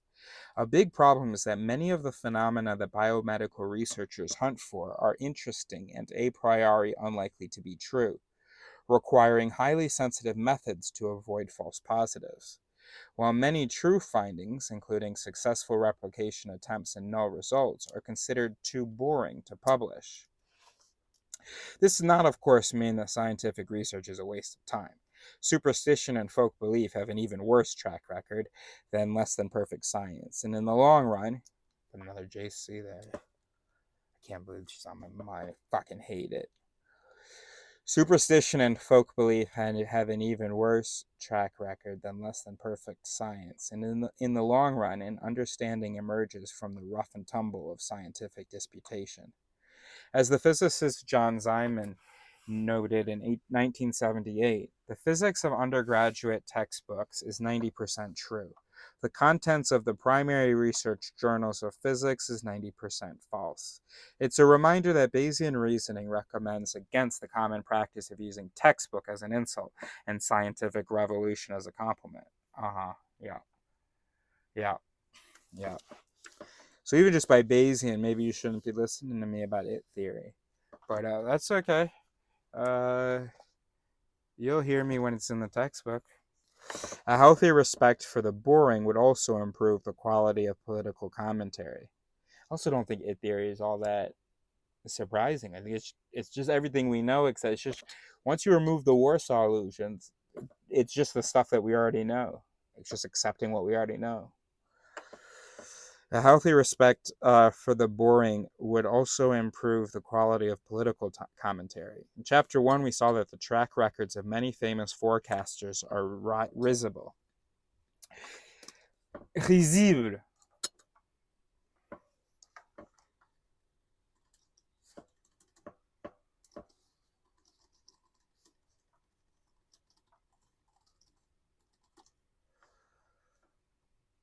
Yeah, risible. Are risible. A big reason is that their careers depend on attracting attention with riveting predictions, which is to say those with low priors, and hence, assuming they lack the gift of prophecy, low posteriors. Philip Tetlock has studied super forecasters who really do have good track records at predicting economic and political outcomes. A common thread is that they are Bayesian. They start with a prior and update it from there. Asked to provide the probability of a terrorist attack within the next year, for example, they'll first estimate a base rate by going to Wikipedia and counting the number of attacks in the region in the years preceding, not a practice you're likely to see in the next op-ed you read on what is in store for the world. Oh, they'll first do that. Okay, reread that sentence yourself. 163, section, forbidden base rates and Bayesian taboo. Hold on. How many more pages of this chapter? All right, we're going to do this whole chapter. Good. Okay, forbidden base rates and Bayesian taboo. Base rate neglect is not always a symptom of the representativeness heuristic. Sometimes it's actively prosecuted. The forbidden base rate is the third of Tetlock's secular taboos from chapter 2, together with the heretical counterfactual and the taboo trade-off. Let's review that, eh? The heretical counterfactual. So a counterfactual is if you suppose a false thing, well then anything you say after that is technically true. What? No, I don't know what this is. I forgot. All right, chapter 2. No, let's look at the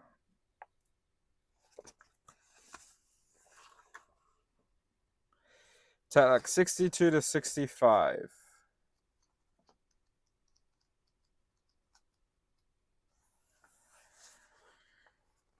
Okay, section taboo. Can certain thoughts be not just strategically compromising, but evil to think? This is the phenomenon called taboo, from a Polynesian word for forbidden. The psychologist Philip Tetlock has shown that taboos are not just customs of South Sea Islanders, but active in all of us. Tetlock's first kind of taboo, the forbidden base rate, we'll get to that.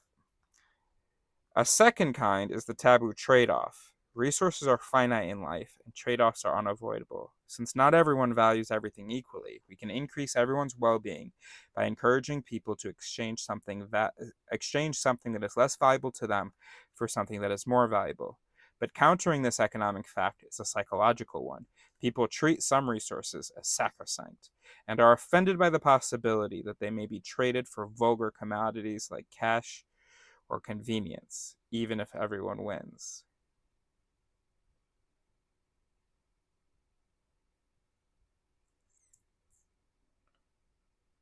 Oh, so you're not trading taboos. It's the trade-off that's... Organs for donation are an example. No one needs both their kidneys, while 100,000 Americans desperately need one. That need is not filled either by posthumous donors or by living altruists. If healthy donors were allowed to sell their kidneys, with the government providing vouchers to recipients who couldn't afford to pay, many people would be spared financial stress, many others would be spared disability and death, and no one would be worse off. We're on page 63, by the way. Yet most people are not just opposed to this plan, but offended by the very idea. Rather than providing arguments against it, they are insulted even to be asked. Switching the payoff from filthy lucre to wholesome vouchers, say for education, healthcare, retirement, softens the offense but doesn't eliminate it. People are equally incensed when asked whether there should be subsidized markets for jury duty, military service, or children put up for adoption, ideas occasionally brooded by naughty libertarian economists. Taboo trade-offs confront us, not just in hypothetical policies. A dollar spent on health and safety, a pedestrian overpass.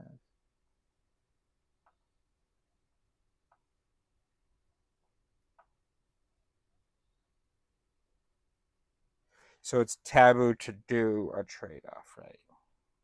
Okay. And what about heretical counterfactual, page 64. Built into rationality is the ability to ponder what would happen if some circumstance were not true. It's what allows us to think in abstract laws rather than the concrete present, to distinguish causation from correlation. The reason we say the rooster does not cause the sun to rise, even though one always follows the other, is that if the rooster had not crowed, then the sun would still have risen. Nonetheless, people often think it is immoral to let their minds wander in certain make-believe worlds. Tetlak asks people, what? Page 65. Oh, right. No, we can't make believe. Okay, let's write these down. Okay, so Tetlak's secular taboos. 1. Forbidden base rate. 2. Taboo trade-off. It's taboo to trade human organs, for instance, organs for money, or humans like in the adoption case. 3. Heretical counterfactual. Can't entertain hypothetical. Okay, the forbidden base rate, page 163. The stage for forbidden base rates is set by a law of social science. Measure any socially significant variable, test scores, vocational interests, social trust, income, marriage rates, life habits, rates of different types of violence, street crime, gang crime, domestic violence, organized crime, terrorism. Now, break down the results by the standard demographic dividers, age, sex, race, religion, ethnicity. The averages for the different subgroups are never the same, and sometimes the differences are large. Whether the differences arise from nature, culture, discrimination, history, or some combination is beside the point. The differences are there. This is hardly surprising, but it has a blood-curdling implication. Say you sought the most accurate possible prediction about the prospects of an individual, how successful the person would be in college or on the job, how good a credit risk, how likely to have committed a crime or jump bail or recidivate or carry out a terrorist attack. If you were a good Bayesian, you'd start with the base rate for that person's age, sex, class, race, ethnicity, and religion and adjust by the person's particulars. In other words, you'd engage in profiling. You would perpetrate prejudice, not out of ignorance, hatred, supremacy 164, or any of the other isms or phobias, but from an objective effort to make the most accurate prediction. That human ears shouldn't even hear that. Most people are, of course, horrified at the thought. Tetlak had participants. Profiling. So that's what forbidden base rate is. Tetlak had participants think about insurance executives who had to set premiums for different neighborhoods based on their history of fires. They had no problem with that. But when the participants learned that the neighbors also varied in their racial composition, they had second thoughts and condemned the executive for merely being a good actuary. And if they themselves had been playing his role and learned the terrible truth about the neighborhood statistics, they tried to morally cleanse themselves by volunteering for an anti-racist cause. Okay, is this yet another example of human irrationality? Are racism, sexism, Islamophobia, anti-Semitism, and the other bigotries rational? Of course not. The reasons hark back to the definition of rationality from chapter 2, the use of knowledge to attain a goal. All right, let's put Pinker's. That's a good way to phrase Pinker's definition. And that's fine. Then we just have to distinguish between that and reason. And I think that's what he did. If actuarial prediction were our only goal, then perhaps we should use whatever scrap of information could give us the most accurate prior. But of course, it's not our only goal. A higher goal is fairness. It's wicked to treat an individual according to that person's race, sex, or ethnicity, to judge them by the color of their skin or the composition of their chromosomes, rather than the content of their character. None of us wants to be prejudged in this way, and by the logic of impartiality, Chapter 2, we must extend that right to everyone else. Moreover, only when a system is perceived to be fair, when people know they will be given a fair shake and not prejudged by features of their biology or history beyond their control, can it earn the trust of its citizens. That, for me, that's the real point. The society has to be perceived as fair, otherwise it will just become even less fair. People just, why play by the rules when the system is going to ding you because of your race, sex, or religion? Yet another goal is to avoid self-fulfilling prophecies. Oh, that's what I thought that he was saying. But okay, this was about the trust of its citizens. Yet another goal is to avoid self-fulfilling prophecies. If an ethnic 165 group or a sex has been disadvantaged by oppression in the past, its members may be saddled with different average traits in the present. If those base rates are fed into predictive formulas that determine their fate going forward, they would lock in those disadvantages forever. The problem is becoming acute now that the formulas are buried in deep learning networks with their indecipherable hidden layers. A society might rationally want to halt the cycle of injustice, even if it took a small hit in predictive accuracy at that moment. Finally, policies are signals. Forbidding the use of ethnic, sexual, racial, or religious base rates is a public commitment to equality and fairness which reverberates beyond the algorithms permitted in a bureaucracy. It proclaims that prejudice for any reason is unthinkable, casting even greater opprobrium on prejudice rooted in enmity and enmity. Enmity? That was like enmity. Okay. Enmity and ignorance. Forbidding the use of base rates, then, has a solid foundation in rationality. But a theorem is a theorem, and the sacrifice of actuarial accuracy that we happily make in the treatment of individuals by public institutions may be untenable in other spheres. One of those spheres is insurance. Unless a company carefully estimates the overall risks for different groups, the payouts would exceed the premiums and the insurance would collapse. Liberty Mutual discriminates against teenage boys by factoring their higher base rate for car accidents into their premiums, because if they didn't, adult women would be subsidizing their recklessness. Even here, though, insurance companies are legally prohibited from using certain criteria in calculating rates, particularly race and sometimes gender. A second sphere in which we cannot rationally forbid base rates is the understanding of social phenomena. If the sex ratio in a professional field is not 50-50, does that prove its gatekeepers are trying to keep women out? Or might there be a difference in the base rate of women trying to get in?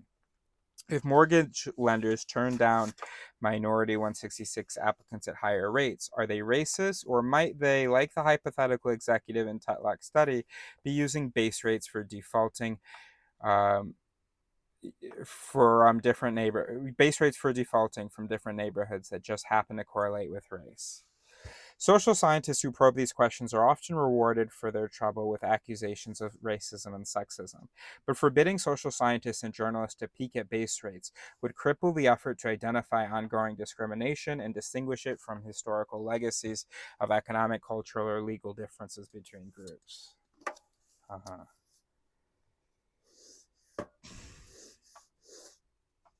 Race, sex, ethnicity, religion, and sexual orientation have become war zones in intellectual life, even as overt bigotry of all kinds has dwindled. A major reason, I think, is a failure to think clearly about base rates, to lay out when there are good reasons for forbidding them and when there are not. But that's the problem with the taboo. As with the instruction, don't think about a polar bear, discussing when to apply a taboo is itself taboo. Section Bayesian after all. For all our taboos, neglects, and stereotypes, it's a mistake to write off our kind as hopelessly un-Bayesian. Recall that the San were Bayesians, requiring that spore be definitive before inferring it was left by a rare species. Gigerloja has argued that sometimes ordinary people are on solid mathematical ground when they appear to be flouting Bayes' rule. Mathematicians themselves complain that social scientists often use statistical formulas mindlessly. They plug in numbers, turn a crank, and assume that the correct answer pops out. In reality, a statistical formula is only as good as the assumptions behind it. Lay people can be sensitive to those assumptions, and sometimes when they appear to be blowing off Bayes' rule, they, 167, may just be exercising the caution that a good mathematician would advise. What? What are we saying?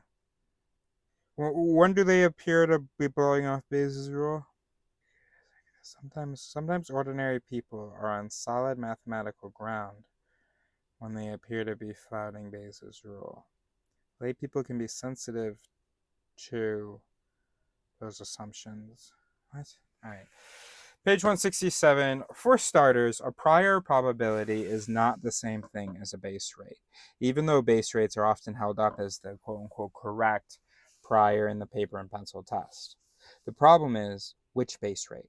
Suppose I get a positive result from a prostate-specific antigen test and want to estimate my posterior probability of having prostate cancer. For the prior, should I use the base rate for prostate cancer in the population, among white Americans, Ashkenazi Jews, Ashkenazi Jews over 65, Ashkenazi Jews over 65 who exercise and have no family history? These rates can be very different. The more specific the reference class, of course, the better. But the more specific the reference class, the smaller the sample on which the estimate is based, and the noisier the estimate. The best reference class would consist of people exactly like me, namely me, a class of one that is perfectly accurate and perfectly useless.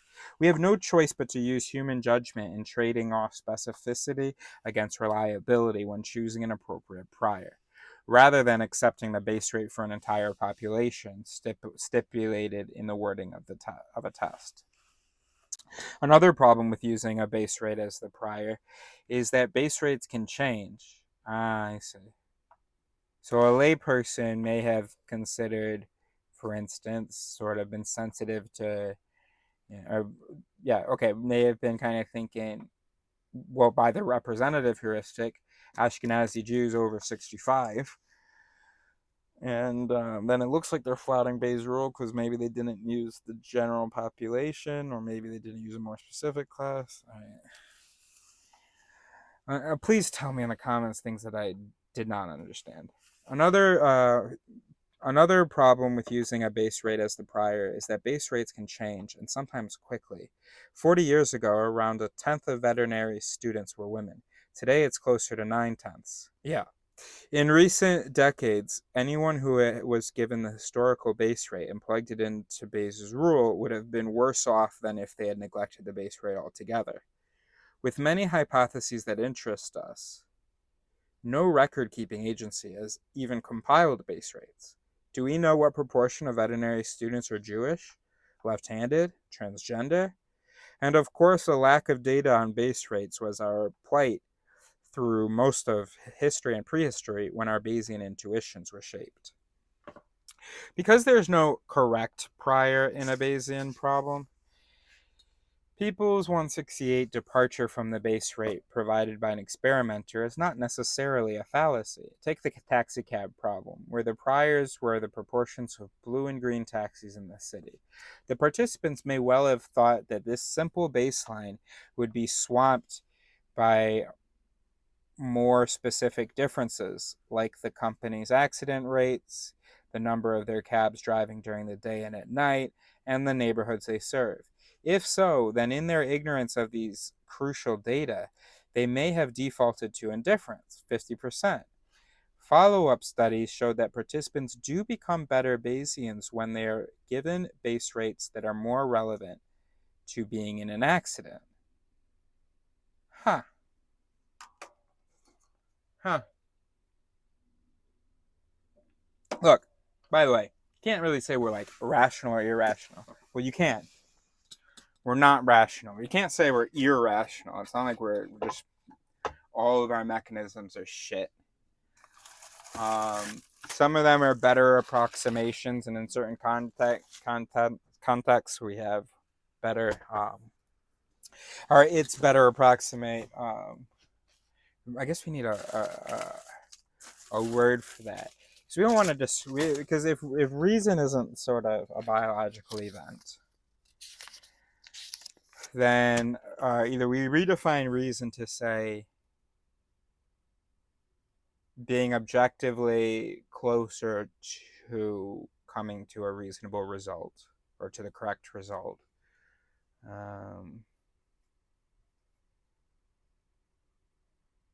Quad, because we have dico sine quadro, meaning, hey, I'm saying this, but I'm not like perfectly matching reality.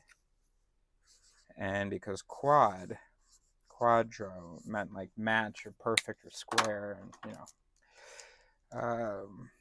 so it's just if it's important whatever you're doing, then just gotta try to be a little more quad. But you'll never be quadro. But just try to quad a bit. Try to approach. Try to, and that's not just something you turn on. That means checking your thoughts, looking at more information. But I don't even think it's something you can try to do, is it? You can't just try to be more reasonable. Now you can learn the different fallacies and stuff so that you notice them when they happen. You can slow down to give your to-wits a better chance of engaging. And also you can learn about your errors, expose yourself to statistics, base rate, your own errors. So I was thinking percentages. I talked about both things at once. The base rate of a thing that you're judging, and then also the amount of times that you are wrong. That's how you can become you can quad more. You can become a moral quad. Okay. Yeah. Okay. Very good. Okay, also, a base rate may be treated as a prior only when the examples at hand are randomly sampled from that population. If they've been cherry-picked because of an interesting trait, like belonging to a category with a high likelihood of flaunting those data, all bets are off. Take the demos that presented people with a stereotype, like Penelope the sonnet writer, or the nerd in the pool of lawyers and engineers, and ask them to guess their major or profession. Unless the respondents knew that Penelope had been selected from the pool of students by lottery, which would make it a pretty strange question, they could have suspected she was chosen because her traits provided telltale clues. No, bros simping on humans. Stop it. Stop it. No. Don't have to add all these layers just to make us look rational. Unless the respondents knew that Penelope had been selected from the pool of students by lottery, which would make it a pretty strange question, they could have suspected she was chosen because her traits provided telltale clues, which would make it a natural question. Indeed, that question was turned into a classic game show, What's My Line?, where a panel had to guess the occupation of a mystery guest, selected not at random, of course, but because the guest's job was so distinctive, like bar bouncer, big game hunter, Harlem Globetrotter, or Colonel Sanders of Kentucky Fried Chicken fame. When people's noses are rubbed in the randomness of the sampling, such as by seeing the description pulled out of a jar, their estimates are closer to the correct Bayesian posterior. When people's noses are rubbed in the randomness of the sampling, so they see the description of the person be pulled out of a jar. I see. I got you. Yeah, but you don't have to add the layers of like, oh, and then they figured this. But yeah, okay. Finally, people are sensitive to the difference between probability in the 169 in the sense of credence in a single event and probability in the sense of frequency in the long run. Many Bayesian problems pose the vaguely mystical question of the probability of a single event, whether Irwin has Kuru, Or Penelope is an art history major, or the taxi in an accident was blue. Faced with such problems, it is true that people don't readily compute a subjective credence using the numbers they are given. But since even statisticians are divided on how much sense that makes, perhaps they can be forgiven. Giger, together with Kazimides and Tooby, argues that people don't connect decimal fractions to single events because that's not the way the human mind encounters statistical information in the world. Very good. We experience events, not numbers between 0 and 1. We're perfectly capable of Bayesian reasoning with these natural frequencies. Because, of course, we're more quad with things that we experienced in our thing. Obviously. We're perfectly capable of Bayesian reasoning with these natural frequencies. And when a problem is reframed in those terms, our intuitions can be leveraged to solve it. Let's go back to the medical diagnosis problem from the beginning of the chapter and translate those metaphysical fractions into concrete frequencies. Forget the generic "a woman." Think about a sample of 1,000 women. This is breast cancer. Out of every 1,000 women, 10 have breast cancer. That's the prevalence or base rate. Of these 10 women who have breast cancer, 9 will test positive. That's the test sensitivity. Of the 990 women without breast cancer, about 89 will nevertheless test positive. That's the false positive rate. A woman tests positive. What is the chance that she actually has breast cancer? It's not that hard. 98 of the women test positive in all. 9 of them have cancer. 9 divided by 98 is around 9%. There's our answer. When the problem is framed in this way, 87% of doctors get it right, compared with about 15% for the original wording, as do a majority of 10-year-olds. How does this magic work? Giger notes that the concept of a conditional probability pulls us away from countable things in the world. Those decimal fractions, 90% true positive, 9% 170 false positive, 91% true negative, 10% false negative, don't add up to 100%. So to reckon the proportion of true positives among all the positives, the challenge at hand, we would have to work through 3 multiplications. Natural frequencies, in contrast, allow you to focus on the positives and add them up. 9 true positives plus 89 false positives equals 98 positives in all, of which the 9 trues make up 9%. What one should do with this knowledge, given the costs of acting or failing to act on it, will be the topic of the next 2 chapters. Easier still, we can put our primate visual brains to use and turn the numbers into shapes. This can make Bayesian reasoning eye-poppingly intuitive, even with textbook examples that are far from our everyday experience, like the classic taxicab problem. Visualize the city's taxi fleet as an array of 100 squares, 1 per taxi, left-handed diagram on the next. To depict the base rate of 15% blue taxis, we color in 15 squares in the top left corner. To show the likelihoods of the 4 possible identifications of our eyewitness, who was 80% reliable, middle diagram, we light in 3 of the blue taxi squares, the 20% of the 15 blue taxis that he would misidentify as green, and darken 17 of the green ones, the 20% of the 85 green taxis he'd misidentify as blue. We know that the witness said blue, so we can throw away all the squares for the green identifications, both true and false, leaving us with the right-hand diagram, which keeps only the blue IDs. Now it's a cinch to eyeball the shape and SB, the darker portion. SB? Oh, espy? Is that what that says? Espy? Oh, okay. That's definitely what that is, huh? Catch sight of. Yeah, espy. Okay. To espy, now it's a cinch to eyeball the shape and espy the darker portion. The taxis that really are blue takes up a bit less than half of the overall area. If we want to be exact, we can count 12 squares out of 29, or 41%. The intuitive key to both the natural frequencies and the visual shapes is that they allow you to zoom in on the data at hand, the positive test result, the blue IDs, and sort them into the ones that are true and the ones that are false. Also, I think that numbers and certain words just don't slap it. They just don't slap, but the images do slap. 171. By tapping pre-existing intuitions and translating information into mind-friendly formats, and that means to refit something, it's possible to hone people's statistical reasoning. Hone we must. Risk literacy is essential for doctors, judges, policymakers, and others who hold our lives in their hands. And since we all live in a world in which God plays dice, fluency in Bayesian reasoning and other forms of statistical competence is a public good that should be a priority in education. The principles of cognitive psychology suggest that it's better to work with the rationality people have and enhance it further than to write off the majority of our species as chronically crippled by, oh, of course, by fallacies and by, no, of course. It's just, you don't have to, okay. The principles of democracy suggest that too.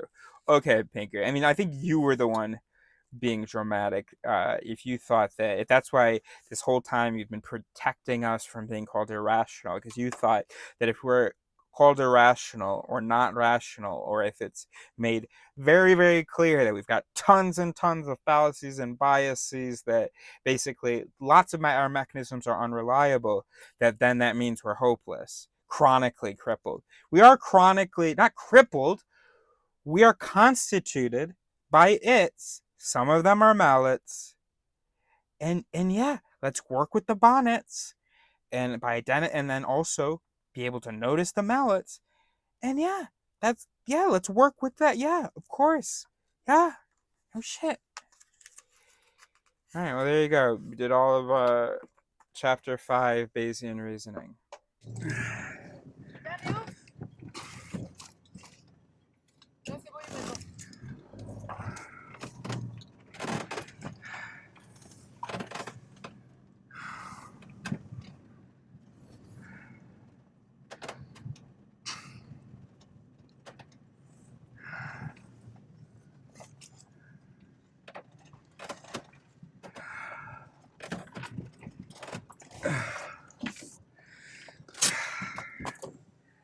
Wow.